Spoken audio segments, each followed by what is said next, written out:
आज हम लोग 9th क्लास का जो दूसरा चैप्टर है उसके बारे में हम लोग पढ़ेंगे। इससे पहले वाले चैप्टर में हम लोग भारत की स्थिति और विस्तार के बारे में पढ़े हुए कि भारत का स्थिति क्या है और उसका विस्तार क्या है। आज यहाँ पर हेडिंग ही है, चैप्टर का नाम है भारत का भौतिक स्वरूप और संरचना तथा उच्चावच। तो अब हम लोग यह जानने का प्रयत्न करेंगे कि ये भौतिक स्वरूप किसके बारे में कहा जा रहा है, ये उच्चावच क्या होता है और संरचना क्या होता है। इस पूरे चैप्टर में आपको यही 3 शब्द के बारे में प्रमुख रूप से बताया गया। पहला भौतिक स्वरूप है और उच्चावच है और संरचना के बारे में। तो हम लोग जो भी पढ़ेंगे वो भारत के बारे में पढ़ेंगे। तो भारत का भौतिक स्वरूप कहने का क्या अभिप्राय है? इसका कहने का मतलब यह है कि हम लोग पूरे भारत का नक्शा देखे हुए हैं। भारत में हम लोग सुनते हैं ऐसा कि भारत का दक्षिणी भाग पठारी है, उत्तरी भाग में हिमालय पर्वतमाला है और उन दोनों के बीच में विशाल मैदान है, ऐसा हम लोग सुनते हैं। तो यहाँ से हम लोगों को यह पता चल रहा है कि भारत में पठार है, मैदान है, पर्वत है, कहीं मरुस्थल है, कहीं तटीय मैदान है। तो भारत का जो भूमि है, भूमि को ही भौतिक स्वरूप बोला गया एक तरीके से। भौतिक मतलब जो हम लोग जिसको छू पा रहे होते हैं उसी को भौतिक के रूप में बताया गया। तो भारत का जो भूमि है, भूमि का जो आकार है वो कई रूपों में पाया जाता है। पर्वत देखेंगे तो पर्वत पूरे भारत में सबसे ऊंचा मिलेगा। जो पर्वत होगा वो सबसे ऊंचा वाला भूमि है। उसके बाद पठार जो है पर्वत से थोड़ा कम नीचा वाला भूमि, यानी कि कम ऊंचाई वाला भूमि। और ठीक उसी तरीके से मैदान को जब हम लोग देखेंगे तो वो सबसे कम ऊंचाई वाला भूमि है एक तरीके से। तो यानी कि है वो तीनों भूमि, लेकिन सबसे ऊंचा वाला पर्वत है, फिर पठार है, फिर मैदान है। तो यही भारत का भौतिक स्वरूप होता है। तो इसी चीज के बारे में आपको यहाँ पर बताया गया है कि भारत में प्रमुख रूप से 3 प्रकार की है ना उच्चावच पाई जाती है। उच्चावच कहने का क्या मतलब है? उच्चावच कहने का मतलब है, नाम से पता चला उच्चावच है ना। उच्चा का मतलब ऊंचाई और वच का मतलब होता है नीचाई। यानी कि भारत का जो भूमि है वो अधिक ऊंचाई गया है और नीचे भी गया है। तो ऊंच और नीच ये जो भूमि है उनसे भूमि का कोई ना कोई आकार बन जाता है। क्या बन जाता है? आकार बन जाता है, या उसी को हम लोग स्थल और आकृति बोलते हैं। स्थल और आकृति को हम लोग स्थलाकृति बोलते हैं। तो उच्चावच को हम लोग स्थलाकृति भी के नाम से भी जानते हैं। जैसे यहाँ पर आपको बताया गया, जैसे देखिए उच्चावच जिसको इंग्लिश में रिलीफ कहा जाता है, इसका मतलब स्थलाकृतियां होता है। स्थलाकृति कैसे बना है? तो स्थल प्लस आकृतियों से बना है। तो इस स्थला आकृतियों में यानी कि स्थल और आकृति जो है यानी कि उच्चावच जो है, इसमें हम लोग जो भूमि है कहीं पर ऊंचा कहीं पर नीचा, उनसे जो आकार बनता है उन्हीं के बारे में हम लोग पढ़ेंगे। उसी को उच्चावच कहा जाता है। तो यहाँ पर बताया गया कि हमारा भारत देश एक विशाल देश है ना। यहाँ पर पठार भी पाया जाता है, पर्वत भी पाया जाता है और मैदान भी पाया जाता है। तो इस दृष्टिकोण से हम लोग बोल सकते हैं कि भारत में काफी विविधता पाई जाती है ना। भूमि के दृष्टिकोण से देख रहे हैं ना कि भूमि ही है लेकिन उसमें विविधता पाई जाती है, अलग अलग भूमि पाया जाता है। संरचना के बारे में बताया गया, यानी कि स्ट्रक्चर, भारत का स्ट्रक्चर कैसा, संरचना कैसा। तो भारत का स्ट्रक्चर का मतलब यही है कि भारत का जो भौतिक स्वरूप है यानी कि पठार, पर्वत, मैदान है ना, उसका बारे में पढ़ना है। संरचना, उसका संरचना कैसा है, ऊंचा है, नीचा है, उसके बारे में पढ़ना है। अब जैसे पहाड़, पठार और मैदान पढ़े, तो अब हम लोग यह जानने का प्रयत्न करेंगे संरचना में कि वह बना किससे, किन चट्टानों से बना है। चट्टान से बना है तो किस प्रकार के चट्टानों से पहाड़ बना है, किस प्रकार के चट्टानों से वो पर्वत बना है, इनके बारे में हम लोग यहाँ पर संरचना में जानेंगे। संरचना वर्ड जो है वो चीज उसी के बारे में बताता है। तो प्रमुख रूप से यहाँ पर आपको 3 वर्ड ही आपको देखने को मिल रहा है, भौतिक स्वरूप, है ना, और संरचना, और एक उच्चावच, रिलीफ, स्थलाकृतियां। कोई दिक्कत है? अब देखिए, अब हम लोग चूंकि जानते हैं हम लोग पृथ्वी पर रहते हैं, पूरे विश्व में यानी कि ब्रह्मांड में पृथ्वी ही एकमात्र ऐसा ग्रह है जिस पर क्या है, जीवन यापन संभव है। अन्य ग्रहों पर जीवन यापन संभव नहीं है, क्योंकि वहां पर ऑक्सीजन पाया नहीं जाता। पृथ्वी पर ऑक्सीजन तथा अन्य गैसों की उपस्थिति है, जल है, इसके कारण यहाँ पर अन्य जीवों का स्थिति है बचा हुआ। अगर ये सब चीजें यहाँ नहीं पाया जाएगा तो यहाँ पर भी, है ना, जीव जगत एक तरीके से समाप्त हो जाएगा।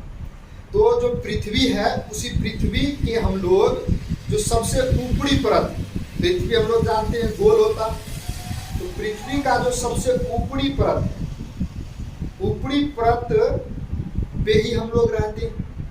ऊपरी परत जो होता है उसी को हम लोग भूमि कहते हैं तरीके से। उसी भूमि में पठार, पर्वत, मैदान, मरुस्थल, है ना, नदी, तालाब, झरना, ये सब पाया जाता है। तो ये जो आपका ऊपरी परत है पृथ्वी का, उसके अंदर हम लोग जाते हैं तो उसी से हम लोग पानी निकालते चापाकल से, तो बोलते कि चट्टान भी उसी में पाया जाता, ऊपरी परत में ही चट्टान पाया जाता।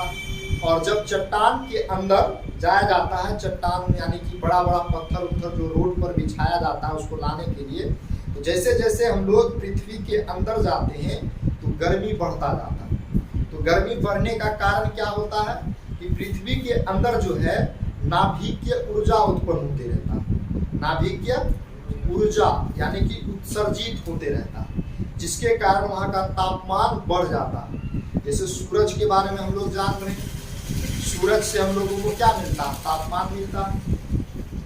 तो तापमान क्यों मिल पा रहा है, क्योंकि उसमें नाभिकीय ऊर्जा हाइड्रोजन और हीलियम जो है वो टूटता है, और जिसके कारण उसमें ऊर्जा प्राप्त हो रहा है, और वही ऊर्जा हम लोगों को मिल रहा है। तो नाभिकीय ऊर्जा पृथ्वी के अंदर उत्सर्जित होता है, जिसके कारण अंदर वाला भाग जो है बहुत ही गर्म हो जाता है। अब अंदर वाला भाग अगर गर्म होगा तो चट्टान सब जो है ना पिघल जाता है, पिघला हुआ अवस्था में आ जाता है। जब चट्टान पिघल जाता है तो पिघलने के कारण उसमें संवहनीय धारा उत्पन्न हो जाता है। संवहनीय धारा किसको कहते हैं, हम लोग इस प्रकार की धारा को संवहनीय धारा कहते हैं।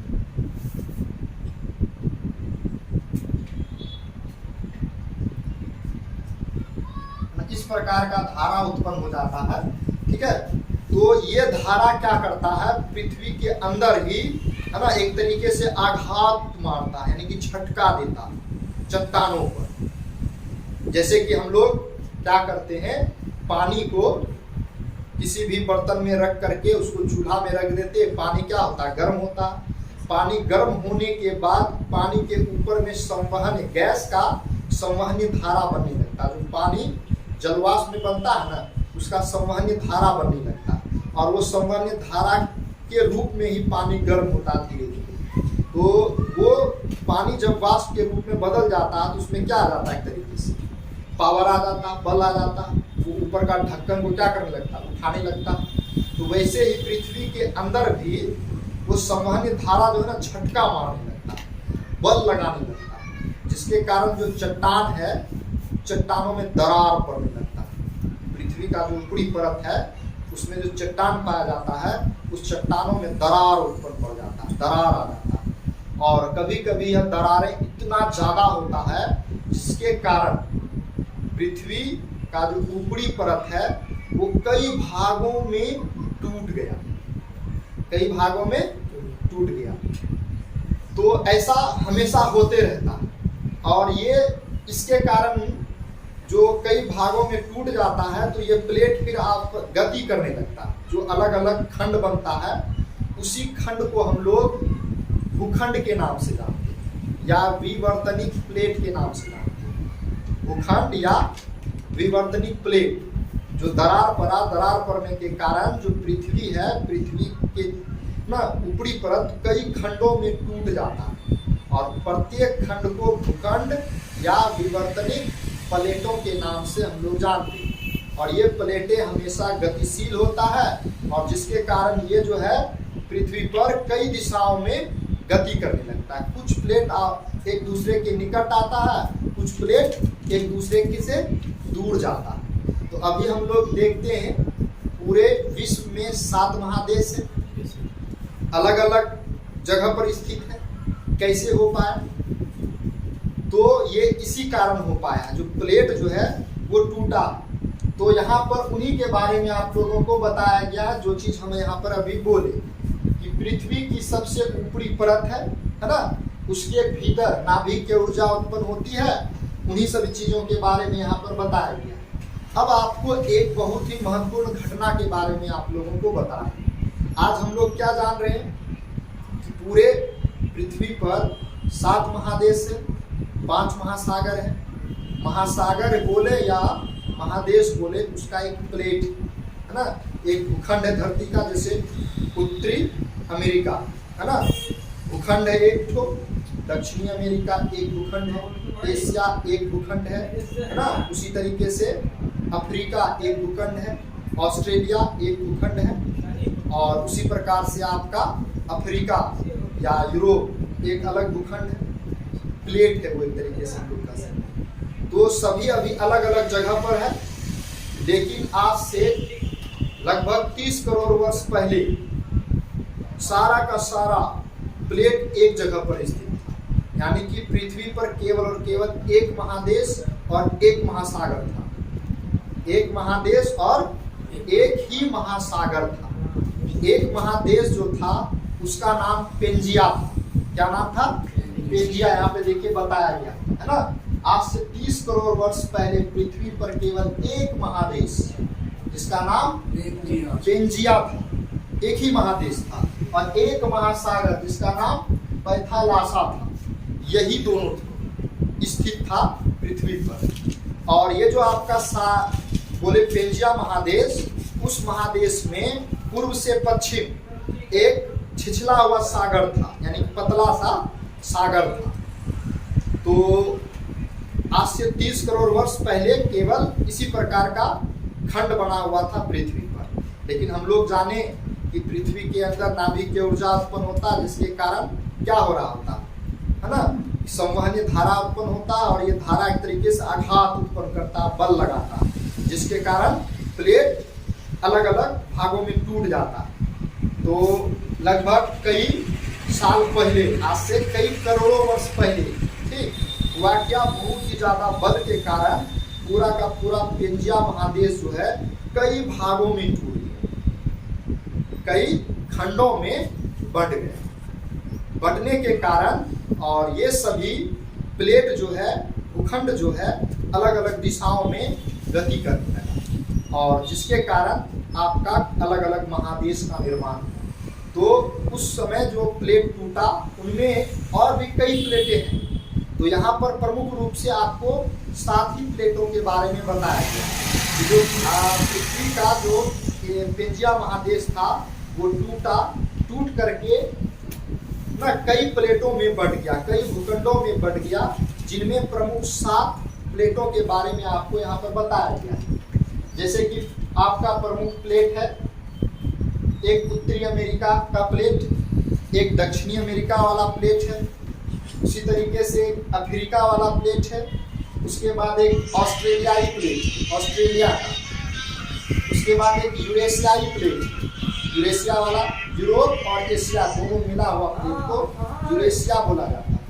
उसके बाद प्रशांत प्लेट था, उस समय केवल एक ही महासागर था और एक ही महासागर ही अलग अलग रूप में था। लेकिन जब ये महादेश अलग अलग भागों में चले गया तो अलग अलग जो पानी का भाग था उसका अलग अलग नाम बाद में रखा गया। उसके बाद एक आपका अंटार्कटिका प्लेट है जो सबसे नीचे में हम लोग देखते हैं, जो विश्व का नक्शा वो सबसे नीचे में आता है, यानी कि सबसे दक्षिणी भाग में, और सबसे पश्चिमी भाग में उत्तरी अमेरिका और दक्षिणी अमेरिका आता है। समझ में आ रहा? तो हम लोग जो पढ़े कि जो पेंजिया एक आपका महादेश था, उस पेंजिया महादेश पे एक सागर था, उस सागर को हम लोग टेथिस सागर के नाम से जानते हैं। किस नाम से? टेथिस सागर के नाम से। और टेथिस सागर का जो उत्तरी भाग था, यानी कि ऊपर वाला भाग, उस भाग को लारेशिया के नाम से जाना जाता था। किस नाम से? लारेशिया। और दक्षिणी भाग को गोंडवाना लैंड के नाम से जाना जाता है। जो एक पेंजिया महादेश था ना, उस महादेश के बीचों बीच पूर्व से पश्चिम की ओर एक सागर था जिसको हम लोग टेथिस सागर बोलते हैं, और उसके उत्तर में जो भाग बचा था उसको लारेशिया कहा गया, और जो दक्षिण में था उसको गोंडवाना लैंड के नाम से जाना जाता था। तो 7 प्लेटों में तो बढ़ गया, अलग अलग भागों में हो गया। अब अफ्रीका जो प्लेट है वो मध्य में बचा हुआ था, और अभी भी अफ्रीका जो है वो मध्य पेंजिया महादेश का मध्य वाला भाग है। अफ्रीका अभी एक महादेश है ना, वो पेंजिया का बीच वाला भाग है। तो भारत एक भूखंड हम लोग जान रहे हैं, तो भारत भूखंड जो है अफ्रीका से सटा हुआ था उस समय। कई वर्षों के बाद अफ्रीका से भारत का भूखंड अलग हो गया। अलग होकर के पहले पूरब के दिशा में गति करने लगा। नक्शा में देखिएगा तो जो अफ्रीका है, अफ्रीका से उत्तर और पूरब की दिशा में भारत अभी स्थित है ना, तो पहले पूरब की दिशा में गति किया और फिर बाद में उत्तर की दिशा में गति करना आरंभ कर दिया। तो गति करते करते, और उत्तर में पहले से यूरेशिया प्लेट स्थित था, चीन वाला प्लेट। तो ये भारत का प्लेट जाकर के क्या हुआ, उससे जाकर के टकरा गया। तो हम लोग इसके बारे में नेक्स्ट पढ़ेंगे कि भारत का भूखंड जब यूरेशियाई प्लेट से टकराया तो क्या हुआ, हिमालय का निर्माण कैसे हुआ, हम लोग नेक्स्ट क्लास में जानेंगे। कोई दिक्कत है?